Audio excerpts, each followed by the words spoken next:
ഇതൊന്ന് മാത്രം മതി, മക്കൾ വെളുത്ത് തുടുത്ത് സുന്ദരന്മാരും സുന്ദരിമാരും ഒക്കെ ആകും എന്നൊന്നും ഞാൻ പറയുന്നില്ല. പക്ഷേ ബീട്രൂട്ടിലെ ആൻറ്റി ഓക്സിഡൻറ്റുകൾ ചർമ്മത്തിന് തിളക്കം നൽകാൻ സഹായിക്കും. മാത്രമോ രക്തത്തിലെ ഹീമോഗ്ലോബിൻ്റെ അളവ് കൂട്ടാനും വിളർച്ച തടയാനും ബീട്രൂട്ട് കേമനാണ്. ബീട്രൂട്ടിൽ അടങ്ങിയിട്ടുള്ള നൈട്രേറ്റുകൾ രക്തയോട്ടം മെച്ചപ്പെടുത്തുകയും തലച്ചോറിലേക്കുള്ള രക്തയോട്ടം വർദ്ധിപ്പിക്കുകയും ചെയ്യും.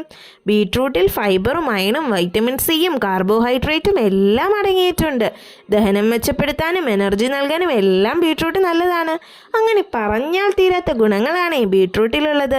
ഇത്രയൊക്കെ അറിഞ്ഞു വെച്ചിട്ടും യാമി മോൾക്ക് ഇത്തിരി ബീട്രൂട്ട് കൊടുത്തില്ലെങ്കിൽ മോശമല്ലേ? തൊലി ചെത്തി ചെറിയ കഷ്ണങ്ങളാക്കിയ ബീട്രൂട്ടും ക്യാരറ്റും വൃത്തിയായി കഴുകിയെടുക്കണം. ബീട്രൂട്ടും ക്യാരറ്റും വേവാൻ ആവശ്യമായ വെള്ളം ഒഴിച്ച് അടച്ചു വെച്ച് വേവിച്ചെടുക്കണം. അപ്പോഴേക്കും ഇത്തിരി ചോറ് ചൂടാറാനായി മാറ്റിവെക്കാം. നന്നായി വെന്ത ചുമലേരി ചോറാണേ. ചൂടാറിയ ശേഷം ചോറും വേവിച്ചെടുത്ത ബീട്രൂട്ടും ക്യാരറ്റും മിക്സിയുടെ ജാറിലേക്ക് മാറ്റാം. ബീട്രൂട്ടും ക്യാരറ്റും വെന്ത വെള്ളം കളയല്ലേ, അതും കൂടി ജാറിലേക്ക് ഒഴിച്ച് നന്നായി അരച്ചെടുക്കണം. ഇനി കുറേശ്ശെയായി കുഞ്ഞിനെ തീറ്റിക്കാം. 1 സ്പൂൺ കൊടുത്തപ്പോഴേ പെണ്ണിൻ്റെ ചുണ്ടങ്ങ് ചോന്ന് തുടുത്തു. ബീട്രൂട്ടിൻ്റെ മധുരം കൊണ്ടാണോ എന്തോ പാത്രം കാലിയായ വഴി അറിഞ്ഞില്ല.